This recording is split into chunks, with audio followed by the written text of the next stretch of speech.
हरे कृष्णा।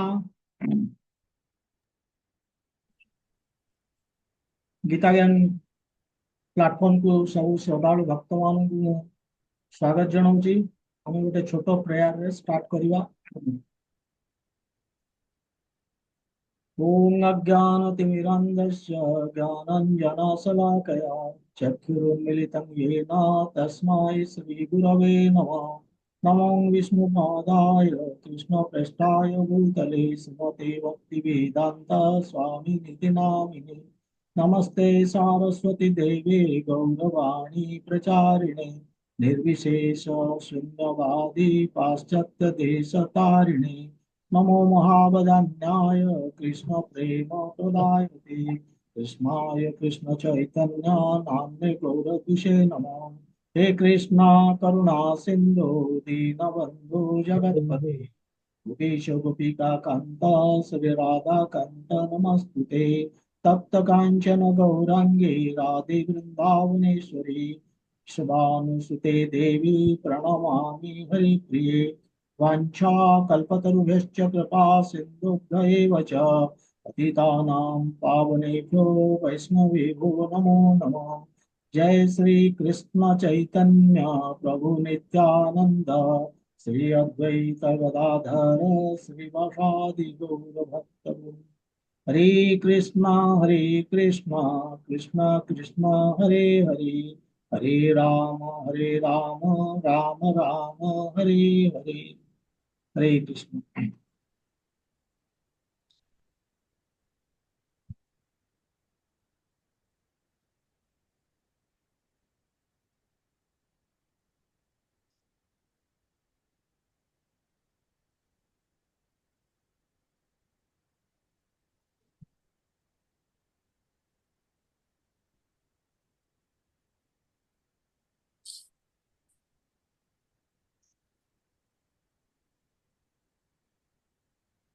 हरे कृष्ण।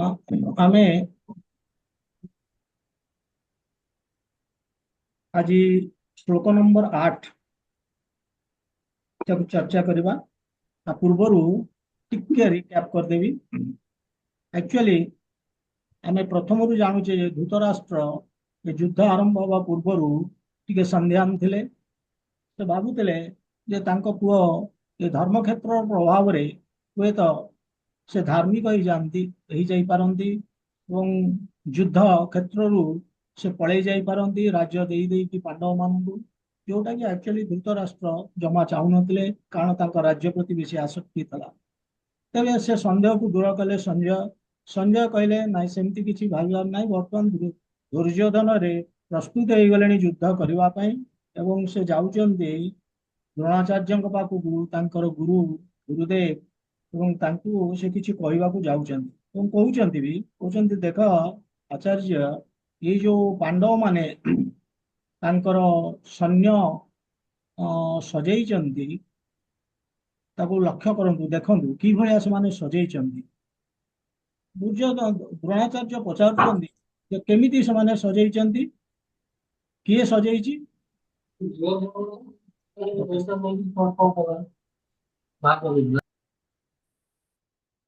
हाँ किए सजेइचंती ना द्रुपद पुत्रेण टिके ताच्छल्य करिके हटारे कहउचंती तांकर भितरे क्रोध जन्मेवा पई काहेकि ना द्रुपद द्रोणाचार्य को अपमानित करथिले एवं द्रोणाचार्य द्रुपद पुत्र ଧୃଷ୍ଟଦ୍ୟୁମ୍ନ ଯିଏକି ଏଇ ସୈନ୍ୟକୁ ସଜେଇଛନ୍ତି ତାଙ୍କୁ ମଧ୍ୟ ଶିଷ୍ୟ ବନେଇଥିଲେ ଏବଂ ତାଙ୍କୁ ଯୁଦ୍ଧ ବିଦ୍ୟା ଶିଖେଇଥିଲେ କିଏ?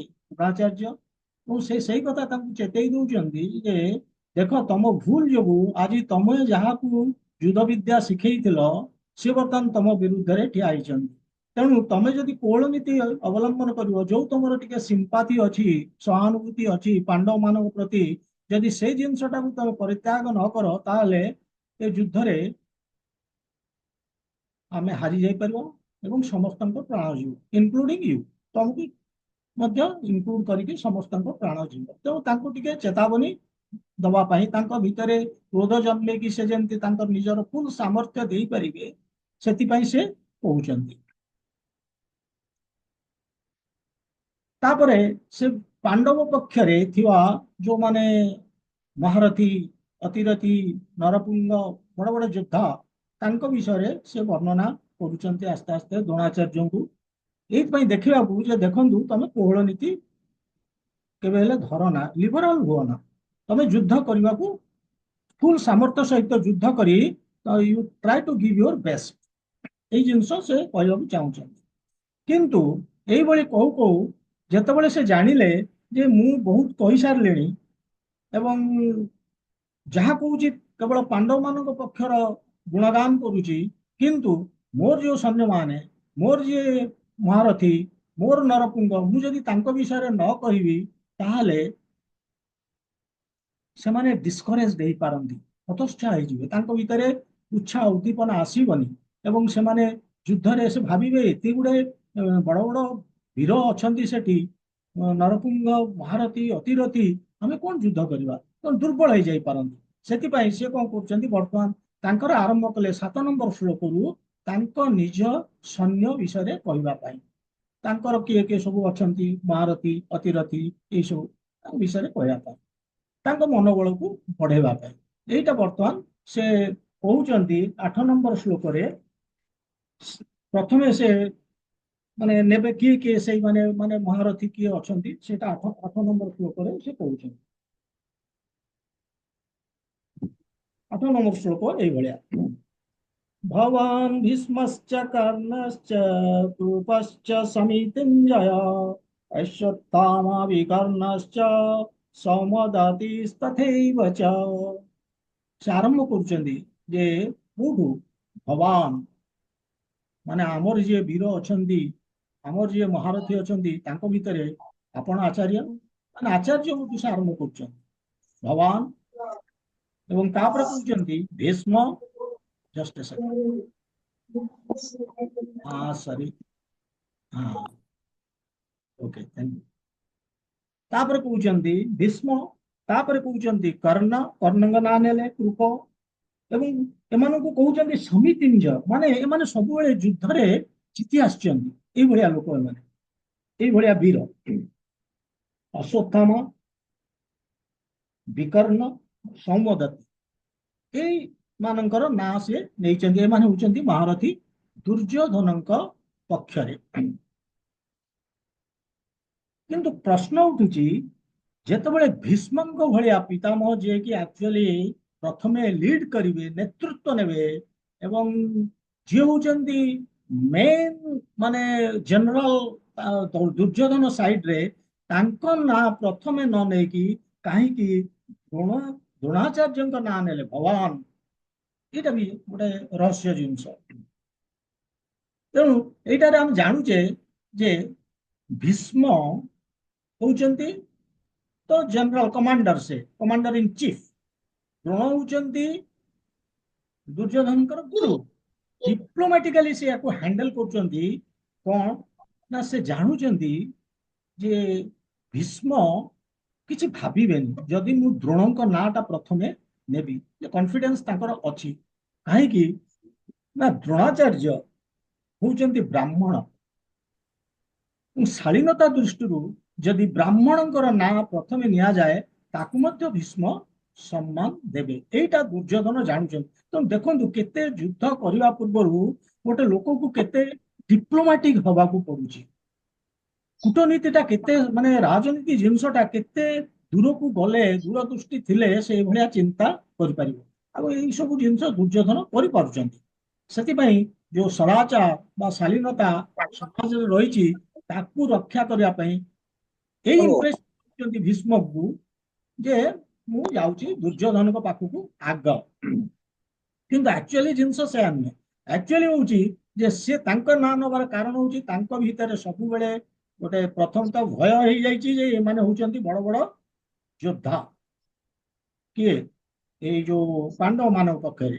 ଏବଂ ଏଇ ଯୋଉ ଦ୍ରୋଣାଚାର୍ଯ୍ୟ କୂଳ ନୀତି ଅବଲମ୍ବନ କରିପାରନ୍ତି ଯୁଦ୍ଧରେ, ଯୋଉଟା କି ତାଙ୍କର ସନ୍ଦେହ ଥିଲା। ତାଙ୍କର ସନ୍ଦେହ ଥିଲା ଯେ ଏମାନେ କୋଳ ନୀତି ଅବଲମ୍ବନ କରି ଦ୍ରୋଣାଚାର୍ଯ୍ୟ କୋଳ ନୀତି ଅବଲମ୍ବନ କରିପାରନ୍ତି, ଟିକେ ଲିବରାଲ ହେଇଯାଇପାରନ୍ତି, କାରଣ ସବୁବେଳେ ପାଣ୍ଡବ ମାନଙ୍କ ପ୍ରତି ତାଙ୍କର ପର୍ଟିକୁଲାରଲି ଅର୍ଜୁନଙ୍କ ପ୍ରତି ତାଙ୍କର ସହାନୁଭୂତି ଅଛି। ଏବଂ ସେ ଦରକାର ପଡ଼ିଲେ ମଧ୍ୟ ପକ୍ଷ ଚେଞ୍ଜ କରିଦେଇ ପାରନ୍ତି, ଏପଟକୁ ସେପଟକୁ ସିଫ୍ଟ କରିଯାଇ ପାରନ୍ତି। ଏ ଭୟ ତାଙ୍କର ରହୁଥିଲା। ସେଥିପାଇଁ ସେ ଦ୍ରୋଣଙ୍କ ନାଁ ପ୍ରଥମେ ନଉଛନ୍ତି ଏବଂ ସେଥିରେ ଭୀଷ୍ମଙ୍କର କିଛି ଆପତ୍ତି ରହିବନି ଏଇଟା ମଧ୍ୟ ସେ ଜାଣିଥିଲେ। ସେଥିପାଇଁ ସେ ତାଙ୍କ ନାଁଟି ପ୍ରଥମେ ନେଲେ।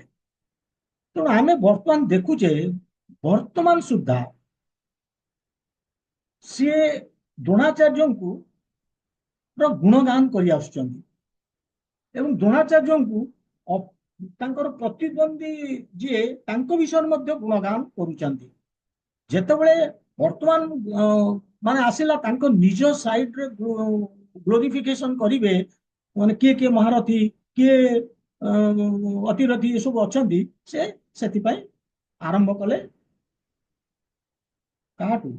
ଦ୍ରୋଣାଚାର୍ଯ୍ୟଙ୍କୁ। ସେଥିପାଇଁ କହୁଛନ୍ତି ଭଗବାନ ମାନେ ୟୁ ଷ୍ଟାଲୱାର୍ଟ, ମୋ ସାଇଡରେ ଆପଣ ହଉଛନ୍ତି ସେଇ ନରପୁଙ୍ଗବ ବା ବୀର ବା ମହାରଥୀ। ଇଏ ହେଲା ତାଙ୍କର ଦୁର୍ଯ୍ୟୋଧନଙ୍କର ନାଁ ନବାର କାରଣ। କିନ୍ତୁ ଭୀଷ୍ମଙ୍କ ନାଁ ସେ ଥରେ ନେଇନାହାନ୍ତି। ଭୀଷ୍ମଙ୍କ ନାଁ ଏଠି ନେଇଛନ୍ତି, ପୁଣି ନେକ୍ସଟ ଶ୍ଲୋକରେ ଦି ଥର ସେ ନଉଛନ୍ତି ଭୀଷ୍ମଙ୍କ ନାଁ। କାରଣ ସେ ଜାଣିଥିଲେ ଯେ ଭୀଷ୍ମ, ତାଙ୍କର ଫୁଲ କନଫିଡେନ୍ସ ଭୀଷ୍ମଙ୍କ ଉପରେ ଯେ ସେ ଫୁଲ ଷ୍ଟ୍ରେଂଥ ସହିତ ତାଙ୍କ ସାମର୍ଥ୍ୟ ସହିତ ସେ ଯୁଦ୍ଧ କରିବେ, ତାଙ୍କର କନଫିଡେନ୍ସ ଥିଲା। କିନ୍ତୁ କର୍ଣ୍ଣଙ୍କ ନାଁ କାହିଁକି ନେଲେ? ସେ ବି ଗୋଟିଏ କଥା। ଭୀଷ୍ମଙ୍କ ପରେ କର୍ଣ୍ଣ। ଆକ୍ଚୁଆଲି କର୍ଣ୍ଣ ଆଉ ଭୀଷ୍ମଙ୍କର ପଡେନି। ତେଣୁ କର୍ଣ୍ଣ କାଳେ ଭାବିବ ଯେ ମୁଁ ତ ଯୁଦ୍ଧ କରିବି ଏବଂ ମୋ ଯୋଗୁଁ ବିଜୟ ହେବେ, କିନ୍ତୁ ସବୁତକ କ୍ରେଡିଟ ଏ ଲୋକ ନେଇକି ଯିବ, କିଏ? ଭୀଷ୍ମ। ଏଇଟା ସିଏ ଭାବୁଛନ୍ତି ଏବଂ ଏଇ ଜିନିଷଟା ଦୁର୍ଯ୍ୟୋଧନ ଜାଣିପାରୁଛି ଯେ ଏଇଭଳିଆ ସେ ଭାବୁଛି। What is the use of fighting, ମାନେ ଏଇ ଚିନ୍ତା ତାଙ୍କ ମନରେ ଆସୁଛି। ସେଥିପାଇଁ ସେ କର୍ଣ୍ଣର ନାଁ ନଉଛନ୍ତି। ବାକି ଆଉ କେତେ ଜଣଙ୍କ ନାଁ ନେଲେ? କୃପ, ଅଶ୍ୱତ୍ଥାମା, ବିକର୍ଣ୍ଣ, ସମଦେତି। ଏଥିରୁ ବିକର୍ଣ୍ଣକୁ ଛାଡିଦେଲେ ବାକି ସବୁ କୃପ, ଅଶ୍ୱତ୍ଥାମା, ସମଦେତି ଏମାନେ ହଉଛନ୍ତି କାହାର? ଦ୍ରୋଣାଚାର୍ଯ୍ୟଙ୍କର ରିଲେଟିଭ୍ସ। ତେଣୁ ତାଙ୍କ ନାଁ ସେ ନେଇଛନ୍ତି। ତାଙ୍କ ସାଇଡରେ ଯେତେବେଳେ ସେ ଚୁଜ୍ କରୁଛନ୍ତି କୋଉ ମହାରଥୀ ମାନଙ୍କ ନାଁ ନେବେ, ସେ ତାଙ୍କ ଯିଏ ରିଲେସନ ତାଙ୍କ ଭିତରୁ ସେ ନେଇଛନ୍ତି। ଅଶ୍ୱତ୍ଥାମା ହଉଛନ୍ତି ତାଙ୍କ ପୁଅ। କୃପାଚାର୍ଯ୍ୟଙ୍କର ଦୁଇ ଭଉଣୀ ଥିଲେ, ଦ୍ରୋଣାଚାର୍ଯ୍ୟଙ୍କୁ ଦେଇଥିଲେ ଦ୍ରୋଣାଚାର୍ଯ୍ୟ, ତେଣୁ ତାଙ୍କର ବ୍ରଦର ଇନ୍ ଲ ଭିଣେଇ। ତେଣୁ ଏମାନଙ୍କ ସେ ନାଁ ନଉଛନ୍ତି। ଆଚ୍ଛା, କିନ୍ତୁ ବିକର୍ଣ୍ଣଙ୍କ ନାଁ ସେ କଣ ପାଇଁ ନେଲେ? କାରଣ ଏ ଯୋଉ ଦ୍ରୋଣ, ଭୀଷ୍ମ, କୃପ, ଅଶ୍ୱତ୍ଥାମା, ସମଦେତି ଏମାନଙ୍କ ସାଙ୍ଗରେ ଏ ବିକର୍ଣ୍ଣ କେବେ କମ୍ପାରେବଲ ନୁହନ୍ତି। ମାନେ ତାଙ୍କୁ ତୁଳନା କରାଯାଇ ନପାରେ। ତାଙ୍କ ସାମ୍ନାରେ ସେ କିଛି ନୁହଁ। କିନ୍ତୁ ତାଙ୍କ ନାଁ କାହିଁକି ନଉଛନ୍ତି? ବିକର୍ଣ୍ଣ ହଉଛନ୍ତି କୌରବ ମାନଙ୍କର 100 ଭାଇ ଭିତରୁ ଜଣେ, ଯିଏକି ଯେତେବେଳେ ଦ୍ରୌପଦୀ ବସ୍ତ୍ରହରଣ ହେଲା ସେ ଏଇ ଜିନିଷଟା ଅପୋଜ କରିଥିଲେ। ସେ କହିଥିଲେ ଦୁର୍ଯ୍ୟୋଧନକୁ ଯେ ଯାହା ହଉଛି ଏଇଟା ଠିକ ହଉନାହିଁ, ତାର ପରିଣାମ ଭୟଙ୍କର ହେଇପାରେ। ତେଣୁ ସିଏ ଚେତାବନୀ ଦେଇଥିଲେ ସେତେବେଳେ। ଏ ଜିନିଷ ଦୁର୍ଯ୍ୟୋଧନ ଜାଣୁଛନ୍ତି, ମାନେ ଦେଖନ୍ତୁ କେତେ ସେ ତାଙ୍କ ଡିପ୍ଲୋମାସିଟା କୋଉ ଲେଭେଲକୁ ସେ ନେଇକି ଯାଉଛନ୍ତି। ଜାଣିଛନ୍ତି ଏ ଲୋକଟା ମଧ୍ୟ ଦରକାର ପଡିଲେ ତାଙ୍କର ସିମ୍ପାଥି ଅଛି ବିକର୍ଣ୍ଣର, ସେ ସାଇଡ୍ ସିଫ୍ଟ କରି ଯାଇପାରେ, ସେ ସେପଟକୁ ପଳେଇ ଯାଇପାରେ। ତେଣୁ ସେଥିପାଇଁ ସେ ତା ନାଁଟାକୁ ନଉଛନ୍ତି ଯେ ଇଏ ବି ଗୋଟେ ଜଣେ ମହାରଥୀ, କିନ୍ତୁ ସେ ମହାରଥୀ ନୁହନ୍ତି। ଏଇଭଳି ଆମେ ଦେଖୁଛେ ଯେ ତାଙ୍କର ଗୋଟେ ଭୟ ଥିଲା। ଯୋଉ ପ୍ରଥମ ଭୟ ହଉଛି ସେ ଆଗ ଡରି ଯାଇଛନ୍ତି ସେ ଯୋଉ ସୈନ୍ୟ ସଜାକୁ ଦେଖିକି, ଇଏ ହେଲା ପ୍ରଥମ ଭୟ। ଦ୍ୱିତୀୟ ଭୟ ହଉଛି ଦ୍ରୋଣାଚାର୍ଯ୍ୟ, ବିକର୍ଣ୍ଣ, ଏମାନେ କେବେ କେତେବେଳେ କେତେବେଳେ ସିଫ୍ଟ କରି ଯାଇପାରନ୍ତି। କର୍ଣ୍ଣ ମଧ୍ୟ ଠିକ ଯୁଦ୍ଧ ମାନେ ନ କରିପାରେ, ଯେହେତୁ ଭୀଷ୍ମଙ୍କ ସାଙ୍ଗରେ ତାର ଶତ୍ରୁତା।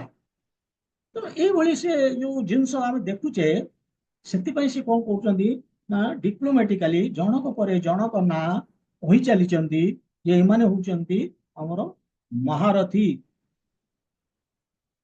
ବହୁତ ଲୋକ ଅଛନ୍ତି ତା ଭିତରେ, ସେ ଅନ୍ୟ ବି କାହା ନାଁ ନେଇ ପାରିଥାନ୍ତେ।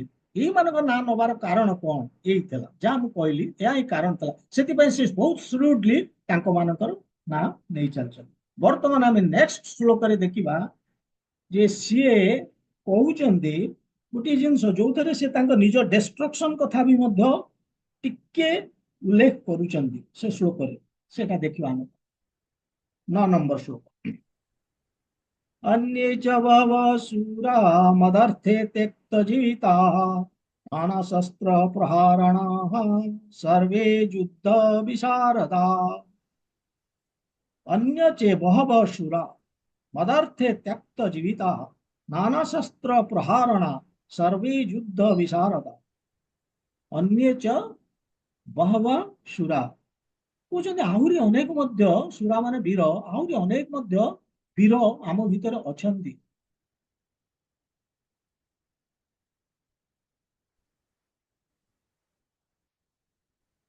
ମାନେ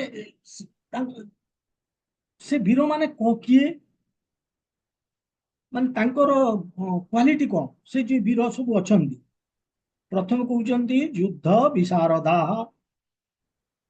ନେକ୍ସଟ କହୁଛନ୍ତି ଯୁଦ୍ଧ ବିଶାରଦା ମାନେ ସେମାନେ ଯୁଦ୍ଧ ବିଦ୍ୟାରେ ନିପୁଣ। ନେକ୍ସଟ କହୁଛନ୍ତି ନାନା ଶସ୍ତ୍ର ପ୍ରହାରଣା, ସେମାନେ ବହୁତ ଅସ୍ତ୍ର ଶସ୍ତ୍ରରେ ସୁସଜ୍ଜିତ ଅଛନ୍ତି।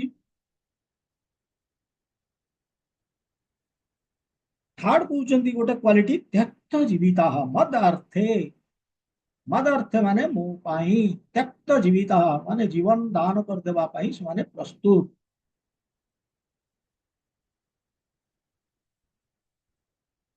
ତେଣୁ ଏଇ ଯୋଉ ଅନ୍ୟ ଚ ବହବ ସୁରା, ଏଠି ତ ମେନସନ କରିନାହାନ୍ତି, କିନ୍ତୁ ପ୍ରପାତ କହୁଛନ୍ତି ଆଉ ଯୋଉମାନେ ଥିଲେ ବହିରେ ସେ କହିଛନ୍ତି ତାଙ୍କର ଭାବାର୍ଥରେ, ସେ ହଉଛନ୍ତି ଜୟଦ୍ରଥ, ଋତବର୍ମା, ଶଲ୍ୟ। ଏଇ 3 ଜଣ ଆକ୍ଚୁଆଲି ହଉଛନ୍ତି ଅନ୍ୟ ବହବ ସୁରା। ଆହୁରି କେତେ ଜଣ ବୀର ଯୋଦ୍ଧା। କାହା କାହା ନାଁ ନେଲେ? ଜୟଦ୍ରଥ। ଜୟଦ୍ରଥ ହଉଛନ୍ତି ସିନ୍ଧୁ ରାଜ୍ୟର ରାଜା। ସେ ବିବାହ କରିଥିଲେ ଏକମାତ୍ର ଭଉଣୀ କୌରବ ମାନଙ୍କର, ତାଙ୍କ ନାଁ ଦୁଷଳ। ସେ ତାଙ୍କୁ ବିବାହ କରିଥିଲେ ଜୟଦ୍ରଥ।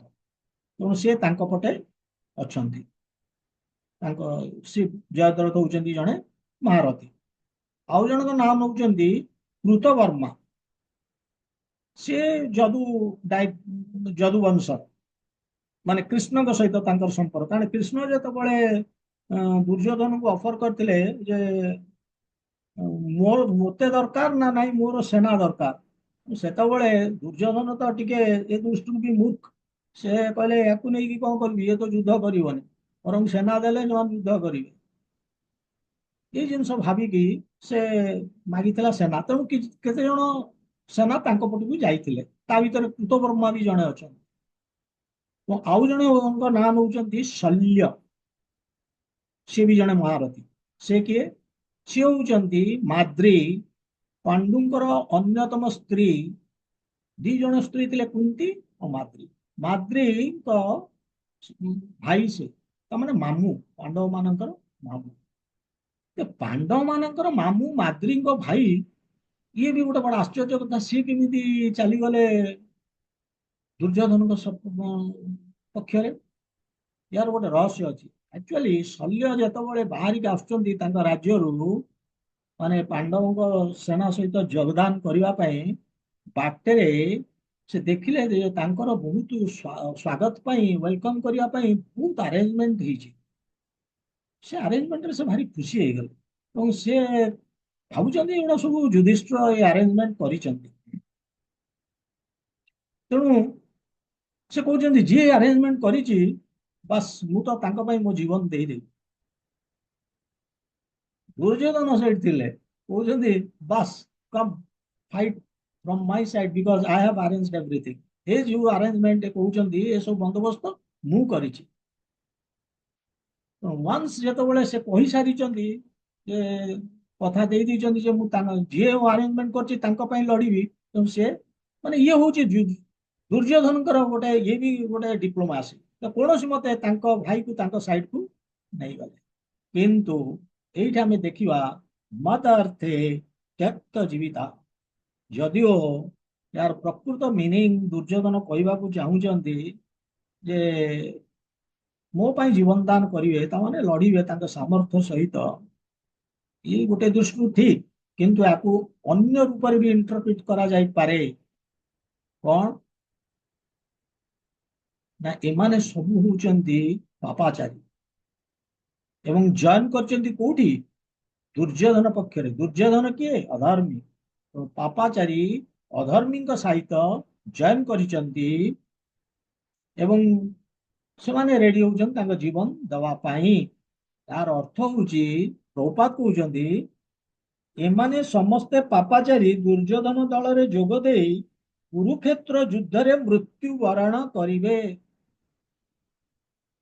माने डायरेक्ट कहि दउचंदी जे माने मृत्यु वरण करिवे कृष्ण आउ टिके आगु को जिवे आगु को पळेबे से कहिबे जेतबेले 11 नंबर अध्याय आसीबो सेतबेले से कहिबे जे मया एव एते निहता पूर्वम एव निमित मात्र भव सत्य साचिन निमित मात्र भव सभ्य साचिन से कहउचंदी मया एव एते निहता पूर्वम एव अरे एमाने जो माने सब अछंती जतो अर्जुन भय करछंती केमिति मन मारिबी कोन करबी से कहउचंदी जे यार एमाने सब मरी सारिचंती I have already killed them से खाली एठी उनी टिया आइचंती तू खाली तोर सर उठेकी तांको माने जस्ट क्रेडिट ने जे तू एटा कलु न लोक जानिबे मु कली बोली की तेणु निमित्त मात्र भव्य साचिन बोली कहउचंदी जे मोर केवल you just be an instrument in my hand माने आउ किछि नाही जे तमे एथरे गोटे तुमको मु क्रेडिट दबा पाई एटा करिछि जे मु ऑलरेडी मारी सारछि किंतु तमे खाली तम गांडी को उठेई के मानको मारला बोली की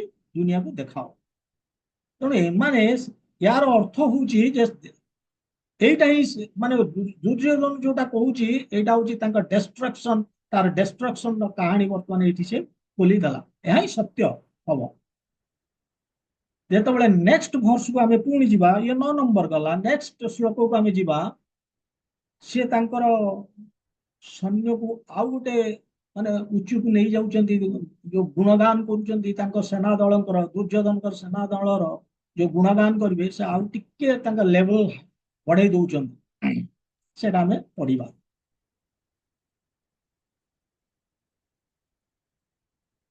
अपर्याप्तं तदस्माकं बलं भीष्माभिरक्षितं पर्याप्तं त्विदमेषता तो त्विदम् एतेषां बलं भीमाभिरक्षितं अपर्याप्तं तदास्माकं बलं भीष्माभिरक्षितं पर्याप्तं तु इदम् एतेषां बलं भीमाभिरक्षितं एको आमे टिके न ये करी भांगी भांगी कहबा से कहउचंदी एतरे जे तदास्मत् तत् अस्माकं बलं तदास्माकं बलम अपर्याप्तम हमरो जो स्ट्रेंथ शक्ति सेटा होची अपर्याप्तम बोले दुर्योधन कहया चाहउचंदी इमेजरेबल ताको कल्पना करी हबनी मापी हबनी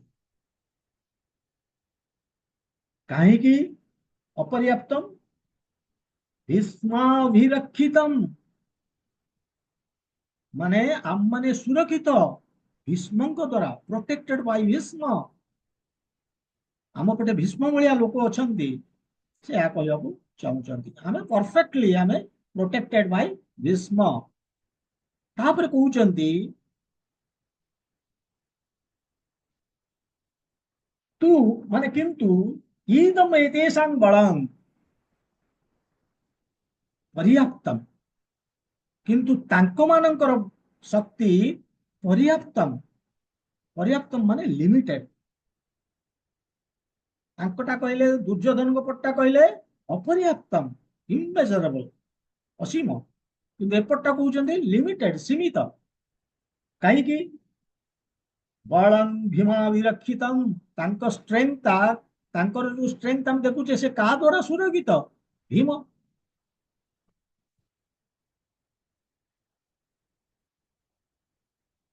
ମାନେ କହିବାର ଉଦ୍ଦେଶ୍ୟ ହଉଛି କଣ ସେ କହିବାକୁ ଚାହୁଁଛନ୍ତି? ଭୀମ, ଏଠି କହୁଛନ୍ତି ଭୀମ ଭୀଷ୍ମ ସାମ୍ନାରେ କଣ? ଗୋଟେ ତିମି ମାଛ ଆଗରେ ଗୋଟେ କେରାଣ୍ଡି ମାଛ, ଏଇ ଟାଇପର। ସେ କଣ ଗୋଟେ ଭୀମ? କିନ୍ତୁ ଏଇଠି ବୁଝିବାକୁ ହବ ଇଏ ହଉଛି ତାଙ୍କର ସବୁ ମାନେ ରାଜନୀତି ଏବଂ ତାଙ୍କ ଭିତରେ ଯୋଉ ରହିଛି ଛଳ କପଟ ତା ବି ଟିକେ ଫୁଟିକି ବାହାରୁଛି।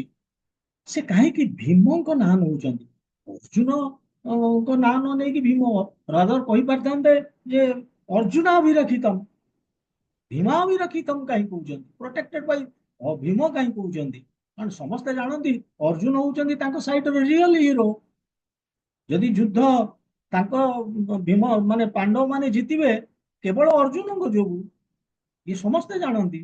କିନ୍ତୁ ସେ କାହିଁକି ଭୀମଙ୍କ ନାମ ନଉଛନ୍ତି? ଏବଂ ଆମେ ଦେଖିଲେ ୟା ପୂର୍ବ ବର୍ଷରେ ମଧ୍ୟ ସେ ଭୀମଙ୍କ ନାଁ ନେଇଥିଲେ। ଗୋଟେ କୋଉଠି ଜାଗାରେ ଭୀମ ନେଇନଥିଲେ? ଭୀମା ଅର୍ଜୁନ ପ୍ରଥମେ ଭୀମଙ୍କ ନାଁ ନେଇଥିଲା। ଅତ୍ର ଶୂରା ମହାଶେଷା ଭୀମାର୍ଜୁନ ସମାଯୁଦ୍ଧି, ଭୀମଙ୍କ ନାଁ ଆଗ ନେଇଥିଲେ, ଅର୍ଜୁନଙ୍କ ନାଁ ନ ନେଇକି ଆଗ। ତେଣୁ ସେଠି ବି ନେଇଥିଲେ, ବର୍ତ୍ତମାନ ଏଠି ବି ନଉଛନ୍ତି ଯେ ଅର୍ଜୁନ ଅଭିରକ୍ଷିତମ୍ ନ କହିକି ଭୀମା ଅଭିରକ୍ଷିତମ୍ ବୋଲିକି ସେ କହୁଛନ୍ତି। यार कारण हूँ से सबुले भीम को ईर्षा करती। कहीं ईर्षा करती? एक तो भय रही कारण तांकर गोटे फायरी टेम्परामेंट, सब गरम मिजाज किसी भी कर से जिनस दुर्योधन भल कि जानूले एवं भी जानूले से तीन टा पण करते, प्रमिश करते कुरु। आम आगु आलोचना कर कुरु वंशर 100 भाई को से ही मारे, दुर्योधन जंग को से ही फाड़े, दुशासन हाथ जो हाथ से द्रौपदी को माने मुकुला बाल को भिड़ी भिड़ी आणुले से हाथ को अलग करदे शरीर रू।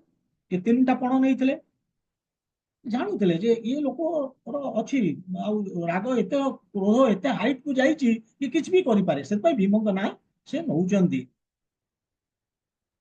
जे एवं से जानी जदि भीम माने पांडव मान पक्षरे जदि कहीं जड़े गोटे लोक अच्छी जे कि दुर्योधन को मार से हूँ भीम। एटा दुर्योधन जानी पारुले से भय को भितर रखिकी किए दुर्योधन भय को भितर रखिकी से आगू को आने को दौना से भयटा को से खाली जो सेना दल को से उत्साहित कर खाली बारंबार कहते भय कर किसी ना आमर भीष्म अच्छा आम सैड्रे सैड्रे भीम सी कौन इनएक्सपीरियंस तार किसी अभिज्ञता ना मुंडाटा माने ये टाइप रो से इंप्रेशन दबा को चाहते। आम ये देखा डिप्लोमासी माने ये लोकर जो राजनीति कूटनीति ये की टाइप रो माने तार जो भयटा भितर अच्छी बाहर को आसवा दौनी लोक मान जदि से भयटा लोक जानीदेवे ताले से माने हतोत्साह हो जो सामर्थ्य बा बल से माने दबा कथा से दे पारे मनोबल भांगी तेणु से भितर तार फियर टाକୁ रखुची ଏବଂ at the same time ସେଇ ଯୋଉ ଭୟଟାକୁ ସେ ରୂପାନ୍ତର କରୁଛି ଗୋଟେ ଉଦ୍ବୋଧନ ମୂଳକ ଭାଷଣରେ। ଏଇଟା ହଉଛି ବଡ ମାନେ ଚତୁରତା, କେମିତି କ୍ଲେଭରଲି ସିଏ ଏ ଜିନିଷଟାକୁ ହ୍ୟାଣ୍ଡେଲ କରିପାରୁଛନ୍ତି। এই ଜିନିଷ ଆମର ଜାଣିବାର କଥା। ଏଇ ଶ୍ଲୋକରେ ଏଇ ଜିନିଷ ଆମେ, କିନ୍ତୁ ଏ ଯୋଉ ଅପର୍ୟାପ୍ତମ ପର୍ୟାପ୍ତମ ଏ ଜିନିଷ ଯାହା ଆକ୍ଚୁଆଲି କହିଛନ୍ତି, ଏଟା ଭୀଷ୍ମଙ୍କୁ କେବଳ ସାଟିସ୍ଫାଇ କରିବା ପାଇଁ ଯେ ଆମର ଅପର୍ୟାପ୍ତମ ଅସୀମ, କାହିଁକି ନା ଆମର ଆମେ ଭୀଷ୍ମଙ୍କ ଦ୍ୱାରା ସୁରକ୍ଷିତ ଏବଂ ତାଙ୍କର ପର୍ୟାପ୍ତମ ଲିମିଟେଡ ସୀମିତ, এইটা ସେ ଭୀଷ୍ମଙ୍କୁ ଖୁସି କରିବା ପାଇଁ କହିଛନ୍ତି। କିନ୍ତୁ ଏହାର ଇଣ୍ଟରନାଲ ମିନିଂ ଅଛି। ଅନ୍ୟ ଆଚାର୍ଯ୍ୟ ମାନେ କହୁଛନ୍ତି ତାକୁ ଅନ୍ୟ ରୂପରେ ଇଣ୍ଟରପ୍ରିଟ କରିଛନ୍ତି। ବଳଦେବ ଭୂଷଣ, ତାପରେ ଆମର ବହୁତ ଅଛନ୍ତି ବଡ ବଡ ଆଚାର୍ଯ୍ୟ, ସେମାନେ ତାକୁ ଇଣ୍ଟରପ୍ରିଟ କରୁଛନ୍ତି କଣ, ଏ ତ ଭୀଷ୍ମଙ୍କୁ ଖାଲି ସାଟିସ୍ଫାଇ କରିବାକୁ ସେ କହିଛନ୍ତି। ସେ କହୁଛନ୍ତି ଅପର୍ୟାପ୍ତମର ମିନିଂ ମଧ୍ୟ ହଉଛି ଇନସଫିସିଏଣ୍ଟ, ଏବଂ ପର୍ୟାପ୍ତମର ଅର୍ଥ ହଉଛି ଆଡିକେଟ। ମାନେ ଇଏ ଇନସଫିସିଏଣ୍ଟ। ମାର୍ଦେଇ ଯାଇଛି ବନ୍ଦ କରିଦେବି। ହୁଁ?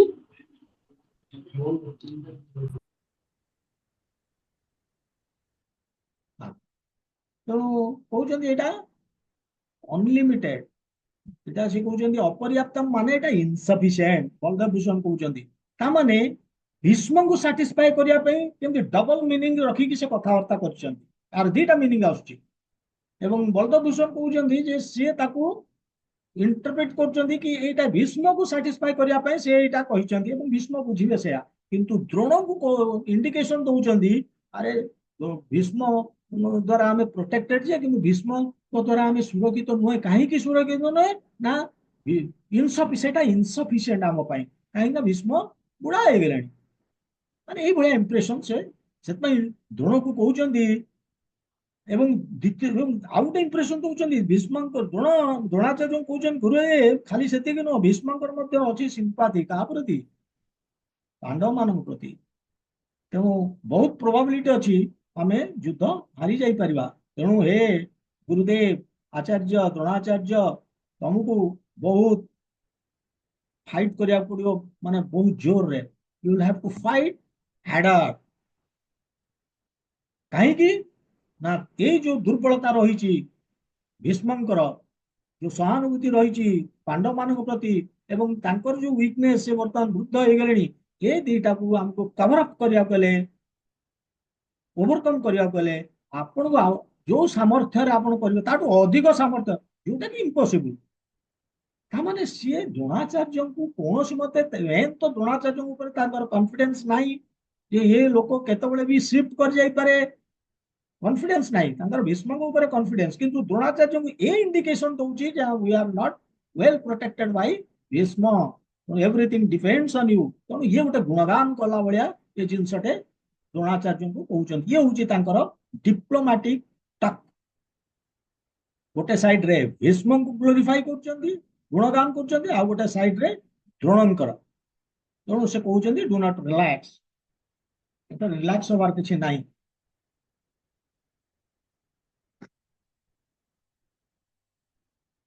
ଏମିତି ଆମେ ଦେଖୁଛେ ସେ କେମିତି ମାନେ 3 ନମ୍ବର ଶ୍ଲୋକରୁ ଆରମ୍ଭ କରିକି ବର୍ତ୍ତମାନ ସୁଦ୍ଧା ସେ କେମିତି ସେ ମାନେ ଡିପ୍ଲୋମାଟିକ ହେଇ ଯାଉଛନ୍ତି, ଏଇଟା ଆମେ ଦେଖିଲେ।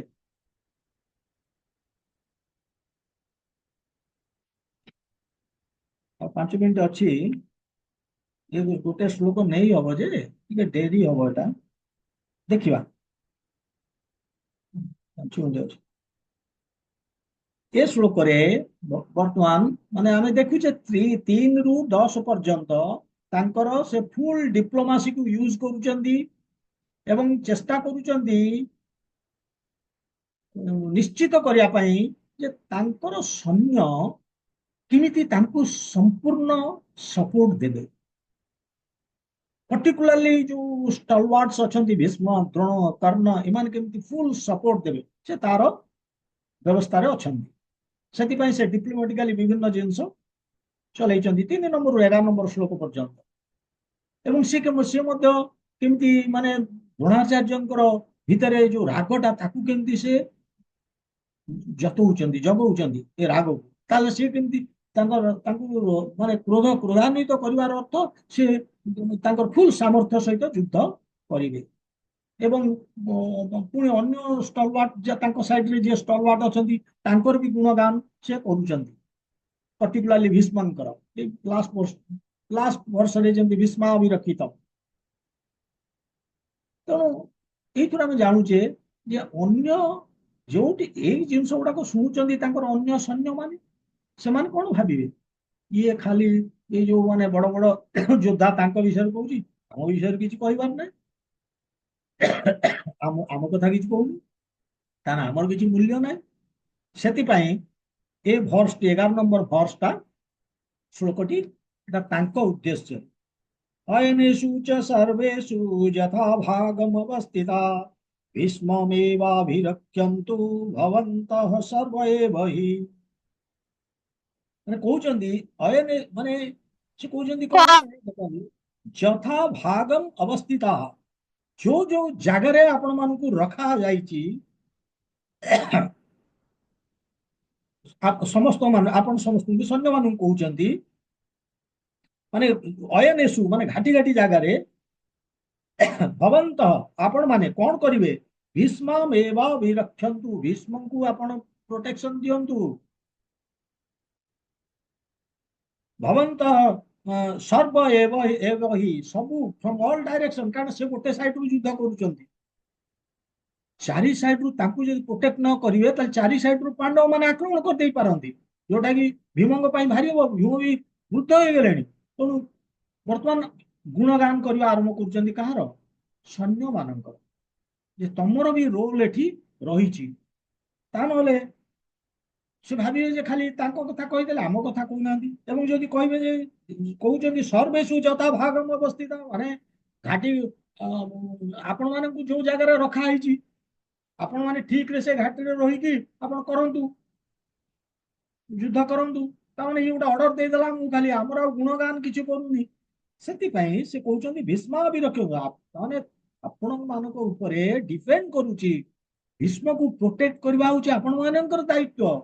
ଯଦି ସେ କଥା ନ କରିବେ ଆମେ ହାରିଯିବା, କାରଣ ଭୀଷ୍ମ ହଉଛନ୍ତି ଆମର general in chief, commander in chief. ଯୁଦ୍ଧ ଯଦି ଆମେ ଜିତିବା ତାଙ୍କର ଯୋଗୁ ଜିତିବା, ତେଣୁ ସେ ଗୋଟେ ଇମ୍ପ୍ରେସ ଦଉଛନ୍ତି ଯେ ତାଙ୍କୁ ପ୍ରୋଟେକ୍ଟ କରିବା ତମର ଦାୟିତ୍ୱ। ଏଇ ଜିନିଷ ଆକୁ ଆମେ ଆହୁରି ବିଶଦ ଭାବରେ ଆଲୋଚନା କରିବା ଇଏ ପୁଣି ନେକ୍ସଟ ଇୟର। ଆଜି ସମୟ ହେଇଗଲାଣି, 2 ମିନିଟ ଆଉ ଅଛି, ତେଣୁ ଆଉ ଟିକେ ୟାର ଅଛି ଭିତରେ ଇମ୍ପ୍ଲିକେସନ୍ସ ଅଛି ଏ ଶ୍ଲୋକର, ଏଟେ ଭଲ ବୁଝିବାକୁ ଚେଷ୍ଟା କରିବା ତାକୁ କଣ ତାଙ୍କର ଡିପ୍ଲୋମାସିରେ ଏଥର କଣ ଆମେ ବୁଝୁଛେ, ଏ ଜିନିଷ ଆମେ ଜାଣିବାକୁ ଚେଷ୍ଟା କରିବା। ମୁଁ ଖାଲି ଜଷ୍ଟ 11 ନମ୍ବର ଶ୍ଲୋକଟା ଆରମ୍ଭ କରିଦେଲି, କିନ୍ତୁ ଆଜି ଆଉ ଆଗକୁ ଯିବାନି କାରଣ ସମୟ ହେଇଗଲାଣି। ହରେ କୃଷ୍ଣ, ସମସ୍ତେ ଆସୁଛନ୍ତି, ମୁଁ ଭାରି ଖୁସି। ଏନିୱେ ଆଉ ଆମେ ଆଜି ଏଇଠି ରଖିବା। श्रीमद् भगवत गीता की जय, श्रीला प्रभुपाद की जय, गौर भक्त वृंद की जय। हरे कृष्ण।